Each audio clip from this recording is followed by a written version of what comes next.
are operational period March 6th. Okay, we are at the 9 o'clock hour. Good morning. So welcome to our provider office hours. And during this session, please use the Q&A panel to comment or ask a question. And just a gentle reminder for our panelists, if you could please mute your lines, that would be great.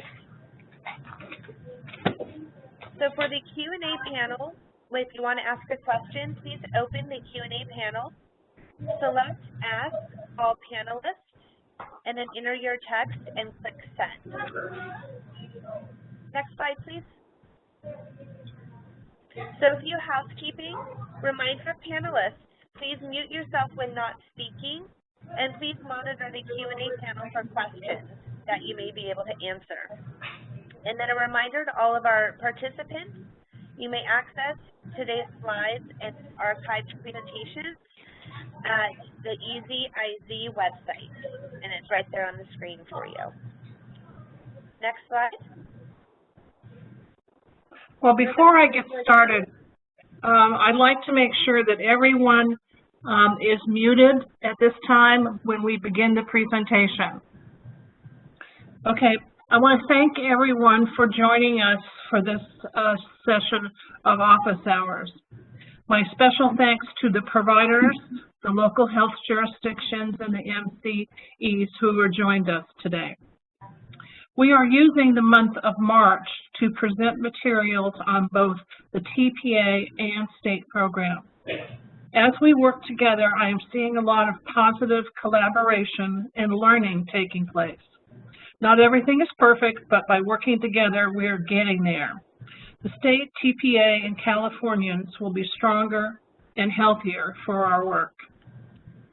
Now we have, I'll cover the agenda now, and our special guests are going to be talking initially about MyTurn, always a very popular topic.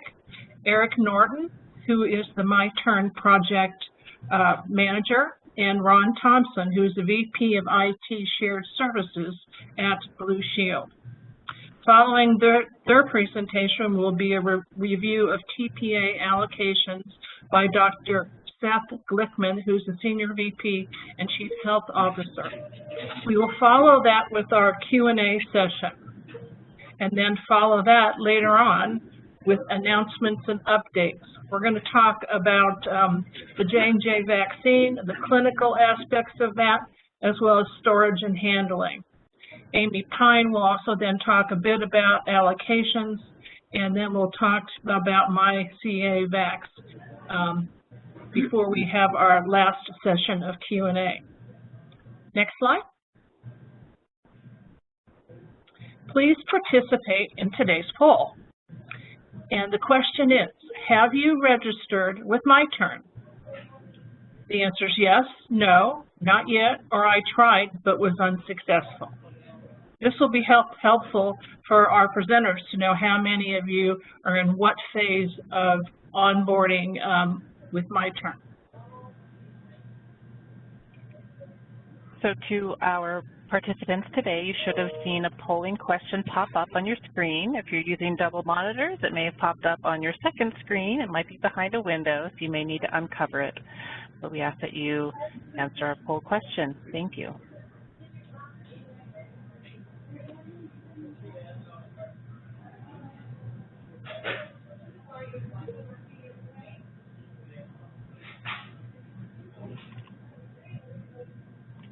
I'm not seeing any polling numbers quite yet, and the time hasn't kicked off.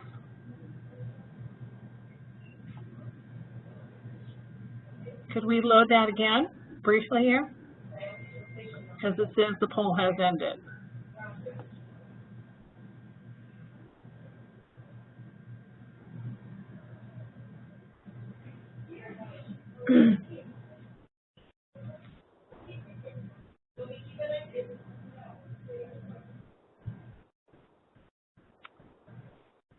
Okay, maybe we'll try this one again, because a little bit later.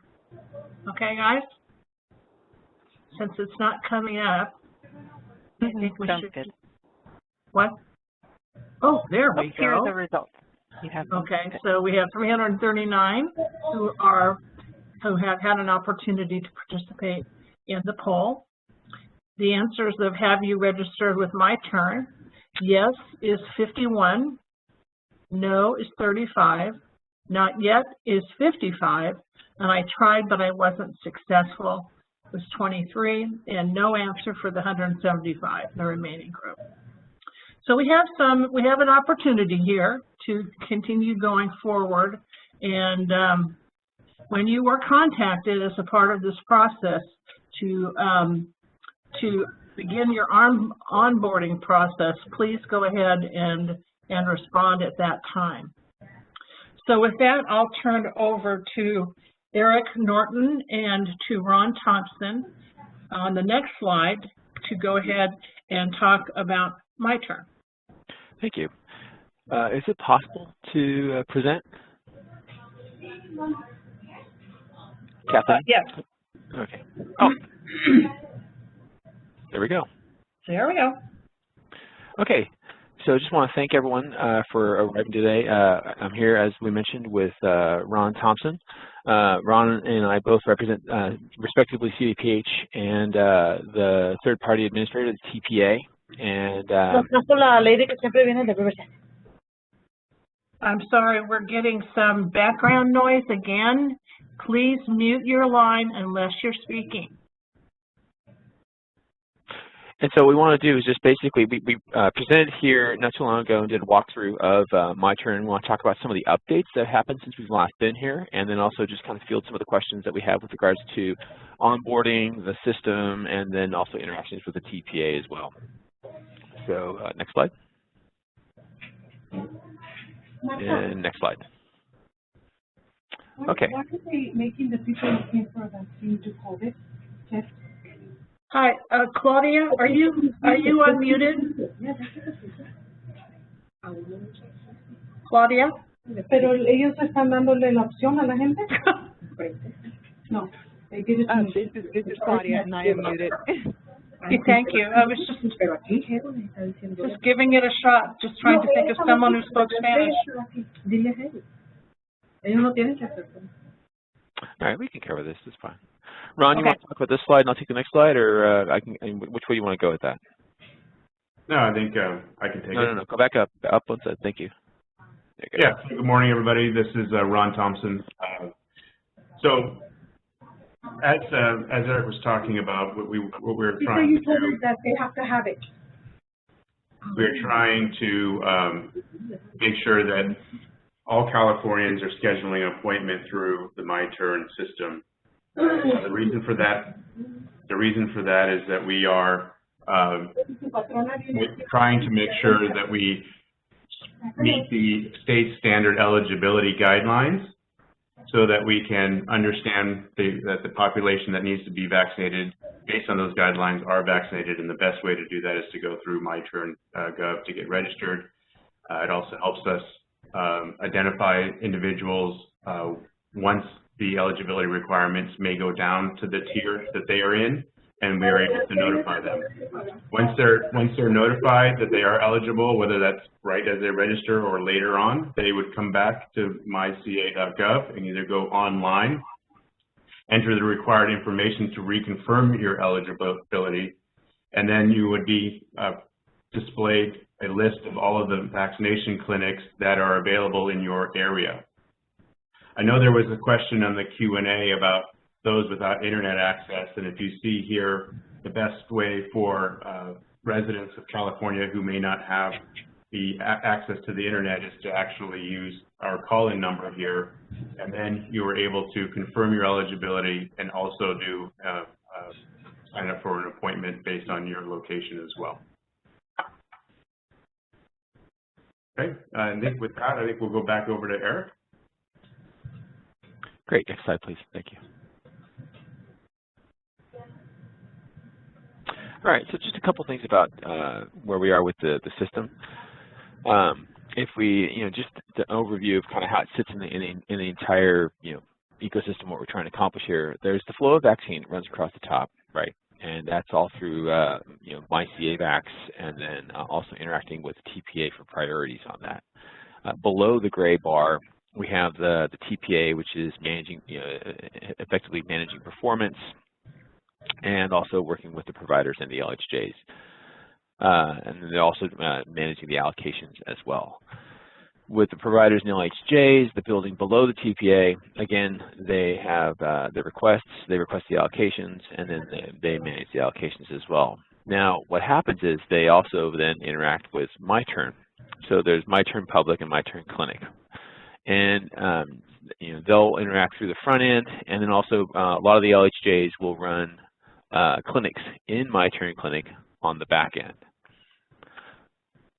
One new development since we've been here last time is if you can look at the MyTurn Public, 2 arrows coming out of it with the schedule events and locations, and what that second arrow leads into is, again, we have a needle over there, but essentially what we've created, or what we're in the process of creating, is a standard generalized API that enables us to work with providers with major EHR, EMR systems. And what we're doing is we're setting up the ability then that as MyTurn as the front end for vaccination in the state of California, where people can come in, check their eligibility, and then get a list of sites and locations. And then what happens is when they get the sites and locations, they'll get obviously the LHJs and the providers that are on MyTurn, the non-standard clinics, the megapods, those and such.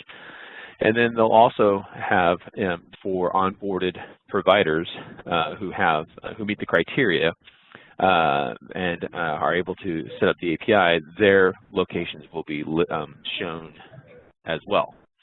And so then what happens is the person basically, you know, the patient splits at that point. They leave MyTurn and then process through the provider EMR at that point. And then again, everything meets back up on the other side as it reports back into the IIS. Any questions about this flow before I move on to a discussion about kind of the system's core functionality?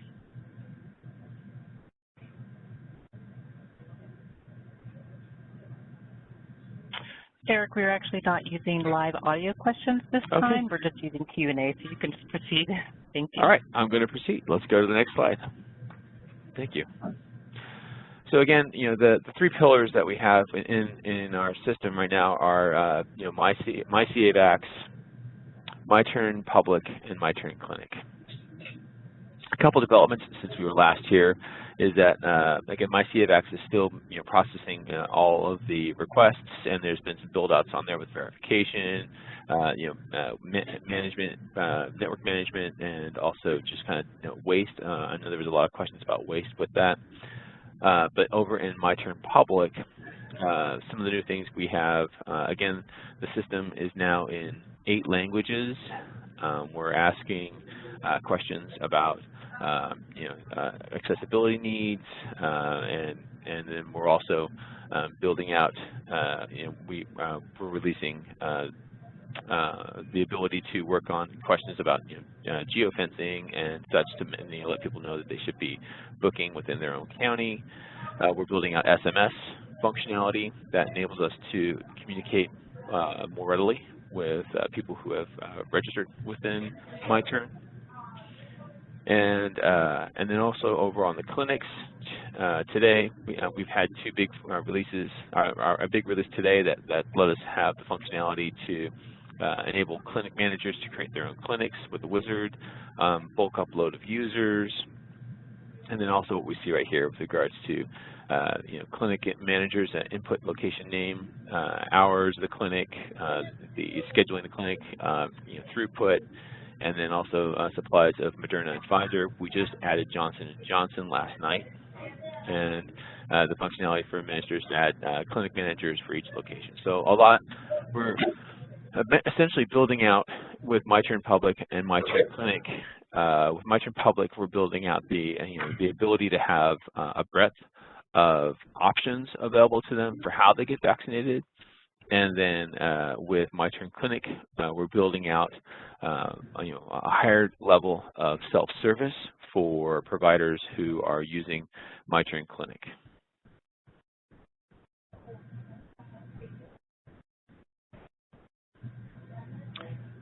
And that's the last of our slides.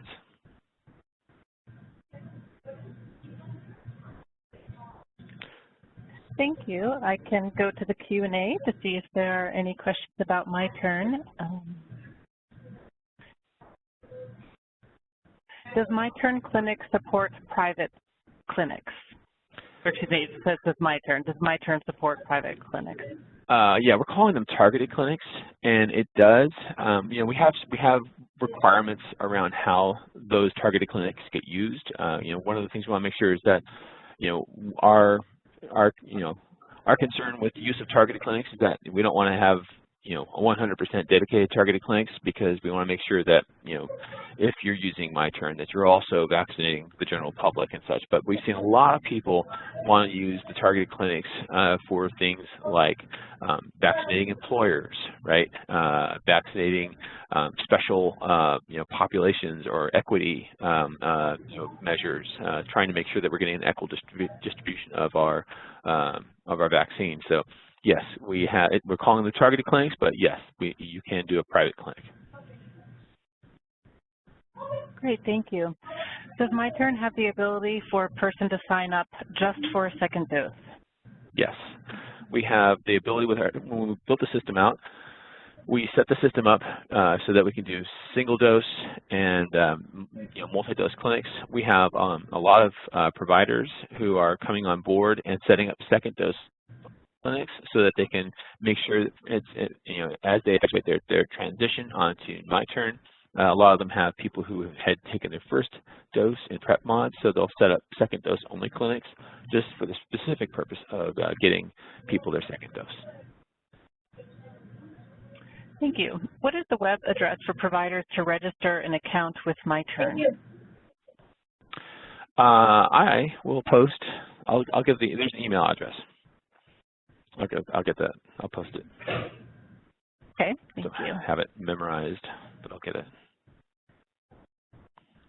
And I also want to let people know that they can go to easyIZ.org/COVID, and if they go to MyTurn onboarding tab, there is a link there to enroll, and we will cover that a little bit later in the presentation. We'll show a screenshot of where you can find that on easyIZ, but yes, generally just go to easyIZ.org/COVID and select the MyTurn onboarding tab from the left. We have a question about some abbreviations you covered. I don't know if we can, I don't recall which slide those were on, but if you could translate some of those. Sure thing. I just posted the email for inquiries as far as onboarding. The onboarding, so there's two ways of onboarding. First, the onboarding, again, it's all through the easyIZ website, but the first step in being onboarding is coming through the TPA to make sure you're prioritized through the TPA, the third-party administrator. And then if we can go, if you want to go back to the slides, I can go back up and hit a couple of my acronyms. I apologize for that. Okay. LHJs are local health jurisdictions, the counties. TPAs is the third-party administrators, Blue Shield, California. I don't see any changes. EMR would be electronic medical record, or EHR, electronic health record system. So those are like the Epics and the Cerners of the world. And then API is an application programming interface. Basically, it's a way for disparate systems to talk to one another. So again, we're in conversations right now with a number of major providers. Kaiser is one. We're also even working with pharmacies from Albertsons, Rite Aid, and CVS to enable us to interact with them as well. So that's an application programming interface. And CDC, I think we all know what that one is. CARE, RIDE, SDIR, those are the state's information, I'm sorry, immunization information systems. So basically, anytime there's a needle in arm, that has to get reported back up into the IIS, but typically they all go to care at some point, and then so that we can report those back out.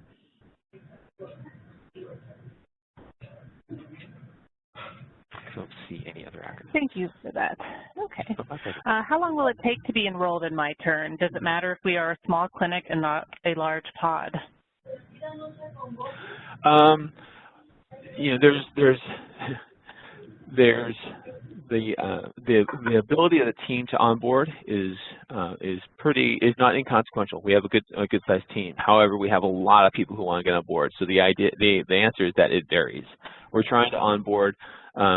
You know, we're balancing our onboarding approach to make sure that we're making sure that we're addressing equity needs. At the same time, we're also trying to make sure that we're getting to the desired state of 4 million vaccines per week in California, so that we're trying to get balanced volume and equity at the same time. So I don't have a straight answer for you on that, but the best suggestion is to get in queue, and we'll process you just as fast as we can. Thank you. What electronic medical records does MyTurn interface with? Yeah, I'll take this one, Eric. So, sure.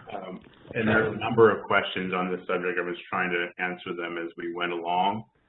The answer is that the electronic medical record, or the EHR electronic health record interface, is an option.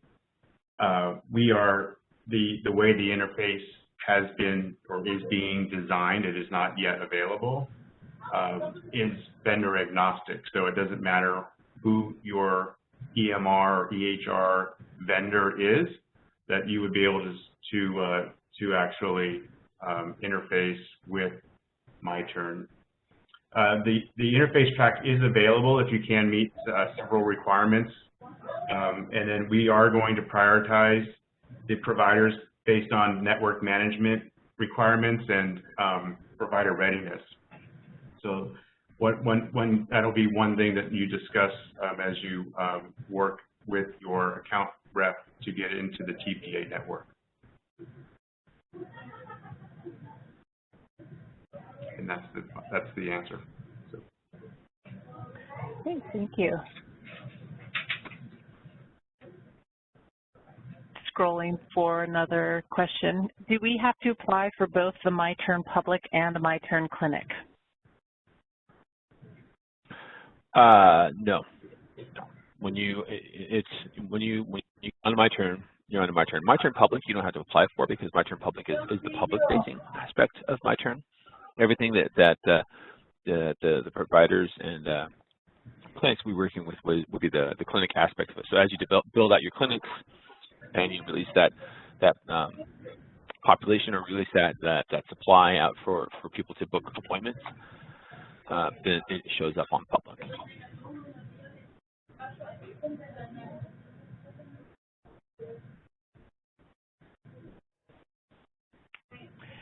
Is MyTurn Public connected?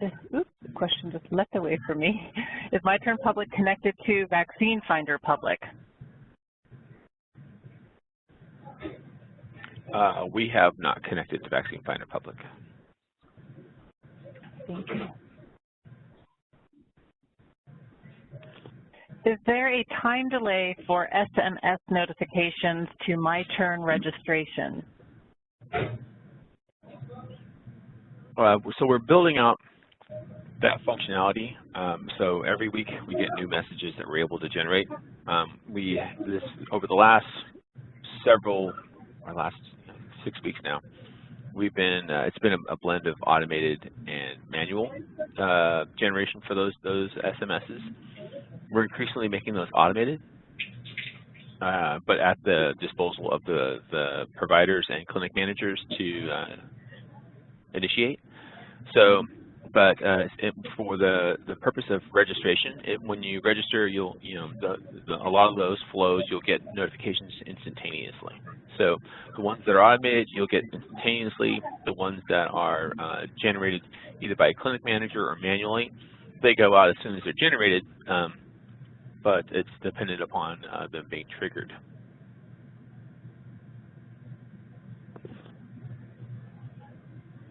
Okay. If a county is in the process of reviewing the TPA agreement and has not signed but is ready to go live with MyTurn, can it proceed without having the TPA agreement fully executed? Yeah, so I'll take that one. I think you should talk to the network account manager that you're working with. In some cases, depending on where you are in that process, that is an option. But generally speaking, the agreement needs to be signed before you're onboarded.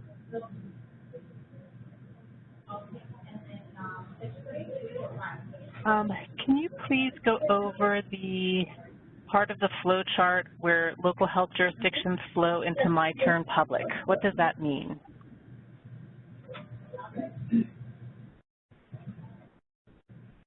Where local health jurisdictions flow into MyTurn Public? That's just a matter of appointments being released. So again, it just shows that when the LHJs are releasing their appointments, they're showing up on MyTurn Public for the residents to consume. Will chain pharmacy appointments be posted on MyTurn? Yes, as I mentioned, we're working. So, as Ron mentioned, the automated interface that we're setting up won't be ready until about the 18th. But in the interim, we do have some interaction that we're posting. But as soon as the automated interface is set up, we will be having. I anticipate very quickly we'll have appointments available. The appointments themselves won't be visible on MyTurn. But what happens is at the time a person is searching for an appointment, the system will call out to their systems and say, hey, we have someone in this area. Show us all the clinics that are in this area, and then let us know if they have vaccine availability, yes or no. And so if there is a clinic in the area of the person who's doing the search, and that clinic has availability, they'll see that clinic as an option for them to book. But they'd have to go out of MyTurn and move into the Rite Aid, Albertsons, Kaiser, Dignity flow to book the actual appointment itself. Yeah, I think, Eric, can I jump in there real quick? So I think it all depends on because if the provider happens to, that is a retail pharmacy chain, I think is what the question is in the network, then they would absolutely be part of the MyTurn clinic list. And like Eric mentioned, we are working with a few providers who get a federal allocation. They're not part of the TPA network, to see if their clinics can also be posted so that we can have a central place for Californians to see where they can get a vaccination.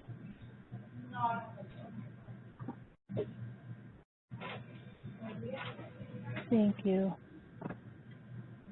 Do providers have to enroll in MyCAVax first, and once approved there, then do they qualify to onboard in MyTurn? So Eric, I think the process is all the same. So it's all one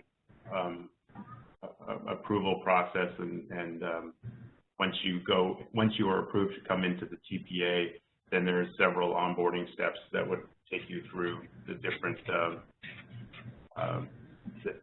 areas, whether it's MyCAVax or MyTurn.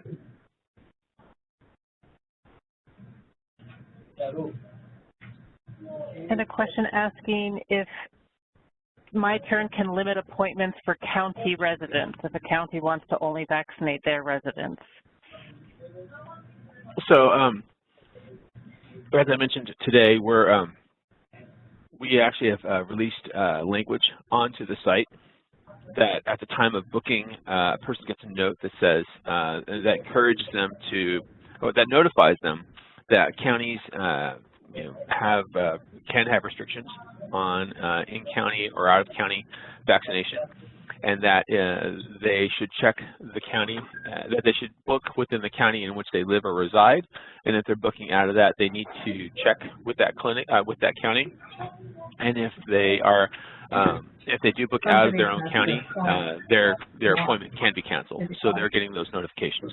As far as actual hard coding into the system to create that geofence, we don't really necessarily have the capability to do that for a couple of reasons. One, we can put questions on there, but there's no way for us to validate those questions, and people can be people. People can say, yeah, of course I live in San Bernardino.